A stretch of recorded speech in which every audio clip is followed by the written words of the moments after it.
Hello friends, আজকে আমরা আব্বাউ প্রিন্সিপালের উপর এমসিকিউ প্র্যাকটিস করব। ফার্স্ট আমরা পিরিয়ডিক টেবিল শুরু করেছিলাম। এটা আমার নেক্সট লেকচার, যেখানে আমরা আব্বাউ প্রিন্সিপাল ফার্স্ট ডিসকাস করব, তারপর এমসিকিউ প্র্যাকটিস করব। আব্বাউ প্রিন্সিপাল কি না, electrons occupy the lowest available energy levels in an atom.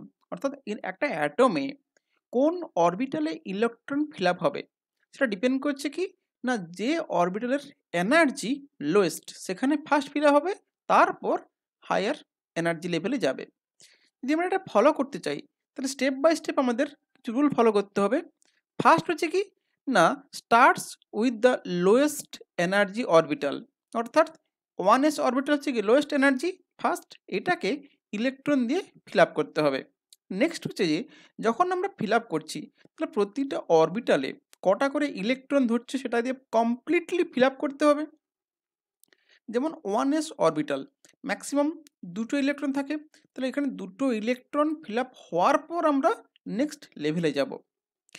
এবার নেক্সট যে অ্যাভেলেবল অরবিটাল আছে সেখানে দেখতে হবে কার এনার্জি জাস্ট এটার পরেই, মানে 1s এর পর যেমন 2s এর অরবিটালের এনার্জি হয়, তাহলে 1s এর পর শুধুমাত্র 2sই ভর্তি হবে, অন্যগুলোতে কিন্তু ভর্তি হবে না। নেক্সট হচ্ছে যে এই যে ফিল আপ আমরা পরপর যদি যত সংখ্যক ইলেকট্রন আছে আমরা পরপর অরবিটালগুলোতে ভর্তি করতে যাব। যেমন যদি এনার্জি লেভেল দেখি 1s, 2s, 2p, 3s, 3p, 4s, 3d and so on. অর্থাৎ এই যে অরবিটালগুলোর এনার্জি দেখছি আমরা 1s থেকে 2s এর বেশি, 2s এর থেকে 2p, তার থেকে 3s, তার থেকে 3p, তারপর থেকে 4s, এইভাবে যত এনার্জি লেভেল বাড়ছে বিভিন্ন অরবিটালের, তাহলে আমরা এক একের পর একটা ফিল আপ করবো, তারপর নেক্সট লেভেলে আমরা মুভ করব। এই ফিল আপ করার সময় কিন্তু আমাদেরকে দুটো রুল মেনে চলতে হবে। অর্থাৎ একটা হচ্ছে হুন্স রুল, একটা Pauli's exclusion principle. Hund's rule কি বলছে না, এটা বলছে যে electron occupy empty orbitals of the same energy level before pairing up in an already occupied orbital. অর্থাৎ সেম এনার্জি লেভেলে ধরো একাধিক অরবিটাল আছে, যেমন ধরো পি এর ক্ষেত্রে 3টে অরবিটাল আছে, আগে প্রত্যেকটাতে একটা একটা করে ফিল আপ হবে, তারপর সেখানে আবার পেয়ারিং হতে আসবে। আর পাউলিজ এক্সক্লুশন প্রিন্সিপাল কি বলছে না, no two electrons in an atom can have the same set of quantum numbers.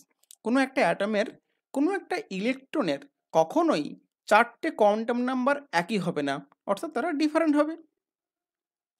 যদি আমরা এই এনার্জি লেভেলগুলো মনে রাখার চেষ্টা করি তাহলে সিম্পল আমরা কি করব, n plus l principal quantum number plus azimuthal quantum নাম্বারের যোগফল যদি দেখি, যার হায়ার হবে সেটা হচ্ছে কি হায়ার এনার্জি।